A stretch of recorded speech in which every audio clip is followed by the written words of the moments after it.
చంద్రబాబుని అక్రమంగా జైల్లో పెట్టినప్పుడు పోలీసుల నిషేధాజ్ఞని ధిక్కరించి ఉద్యమించారని రూరల్ ఎమ్మెల్యే కోటంరెడ్డి శ్రీధర్రెడ్డి అన్నారు. 2024 ఎన్నికల్లో ప్రజలు తిరగబడ్డారని జగన్మోహన్ రెడ్డికి బుద్ధి చెప్పారని తెలిపారు.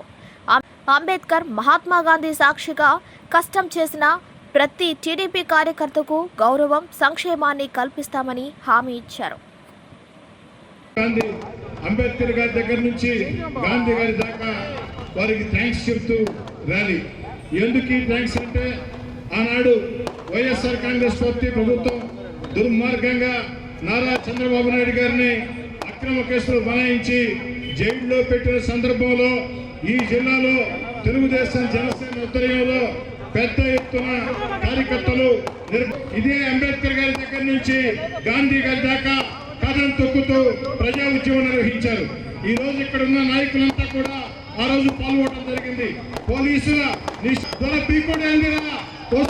వస్తున్నాయి ప్రజా చక్రాలంటూ కథం తొక్కి ముందుకొచ్చారు. ఈనాడు ప్రజల ఆకాంక్ష మనందరి కోరిక నెరవేరింది. దేవుడి దయతో ప్రజల ఆకాంక్షతో తెలుగుదేశం పార్టీ కూటమి ఘన విజయం సాధించింది.